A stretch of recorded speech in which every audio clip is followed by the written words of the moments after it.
Hi, my name is Jason Morgan. Welcome into my studio. And on this video, I wanted to show you a really simple drawing technique. It's basically just using a white pencil on black paper, but it can create some really stunning and easy effects. Now, all I've done so far, I've got my black Strathmore paper, I've transferred my drawing over there using white transfer paper, and now I'm erasing the lines that have gone on a bit too hard so I can really see them vibrantly, and I don't want to be seeing that because a lot of these marks on black paper, they'll show through in the end. So I'm using a kneaded eraser, or also called a putty eraser, and I'm going over the whole of the surface, and you can see I'm just taking the edge, really taking the vibrancy or that really bright white away. Now that's leaving me with kind of a ghostly image there.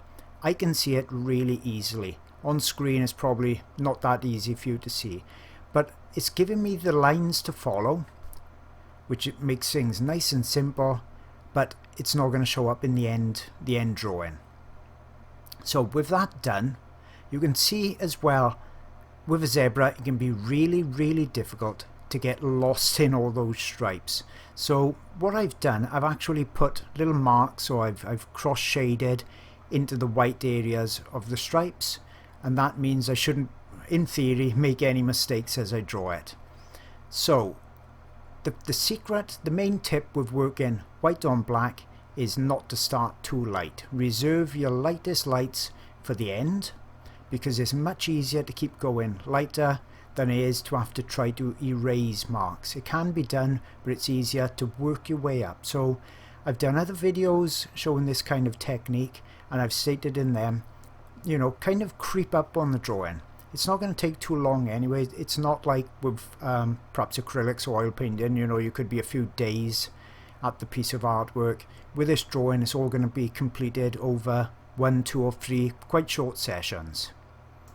So you can see I'm using my Polychromos white pencil, and I'll be using that for 90% of the drawing, and I'm then going to use, just in the final stages really, the Derwent Chinese white, and that's a little bit punchier.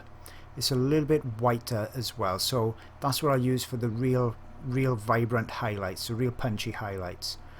So basically I'm going to go over the zebra now and draw in the white stripes. So perhaps is a zebra black with white stripes or white with black stripes? I'm not really sure, and I don't know if anyone does, but I'm going to draw in all those white sections. So I'm going to speed this up because it's just going to be the same technique, and I'm going to go over the whole of the zebra.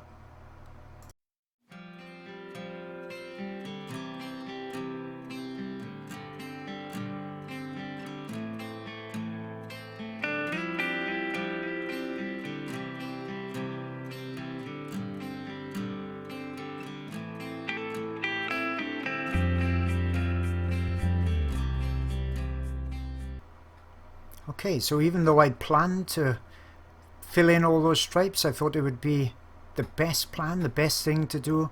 In the end, I just got bored with it. And when you're doing a subject that's like a zebra or perhaps a leopard, and you've got lots of stripes and spots, it can be really tedious. So I got to an interesting section, the eye, which is normally the center of interest in most subjects, and I just couldn't help but get carried away and to start detailing and punching those highlights up just a little bit more. And that's good. You know, the last thing you want is to make drawing or any artwork a real chore.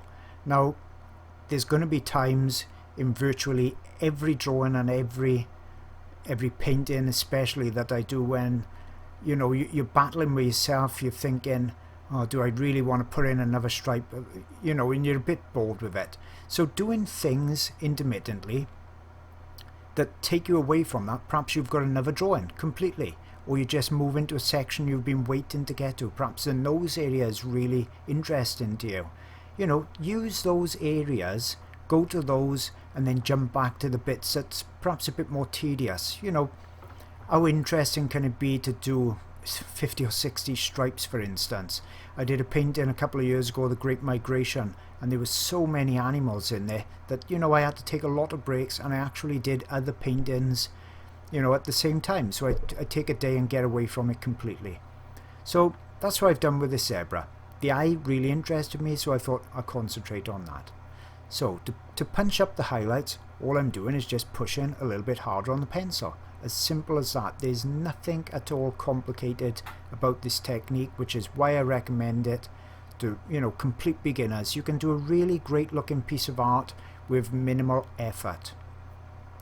The blacks of the paper I'm really trying to reserve as much as possible for the stripes. I don't want to go over that with a black pencil later if I can really help it. I want to try and keep this nice and simple, just white pencils, black paper.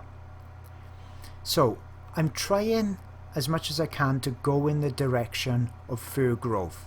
Now you can say a zebra, you know, it's really quite smooth, but when you look at a detailed photograph, you'll see that the fur or on the skin of the zebra is moving in very distinctive directions, and that's pretty much the way I'm trying to get the pencil to go in.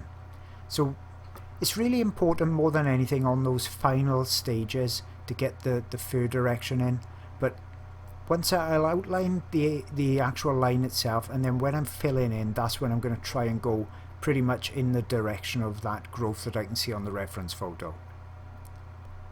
So I'll speed it along again now, and you can see how this drawing is going to develop some more.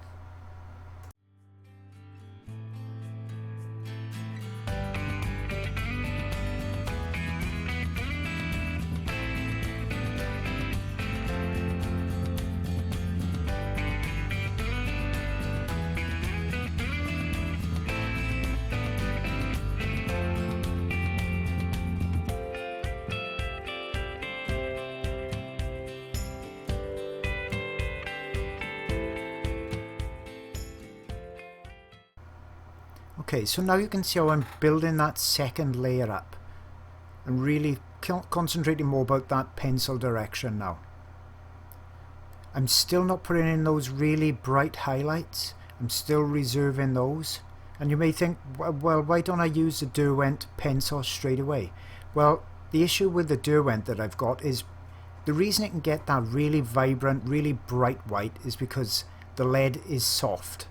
Now, if I was using it now, then I wouldn't have quite as much control over it to get the lighter tones, and also I'd need to sharpen the pencil really, really frequently.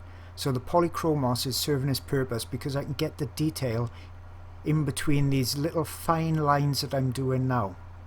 With the Derwent that would be much trickier, and I'd really have to keep that sharp edge. So polychromos for 90% of it, and then the Derwent will really punch it up and take it to another level. So I'm just going to carry on very carefully now, adding these areas. I can use a black pencil towards the end to really tidy the area up more than anything, to get the black stripe back in between it. So it's not too critical to get it perfect, but I want to get it as good as I possibly can. And the good thing, the beauty with coloured pencil over charcoal, is that I can wipe the surface without it spreading all over the black paper. And also I don't need another piece of paper to rest my hand on either. My hands are clean, they're grease free, so it's perfectly okay just to draw and rest my hand on the paper. So that wraps up video 1, and keep an eye out for video 2 in the next couple of days. Hope you've enjoyed it so far.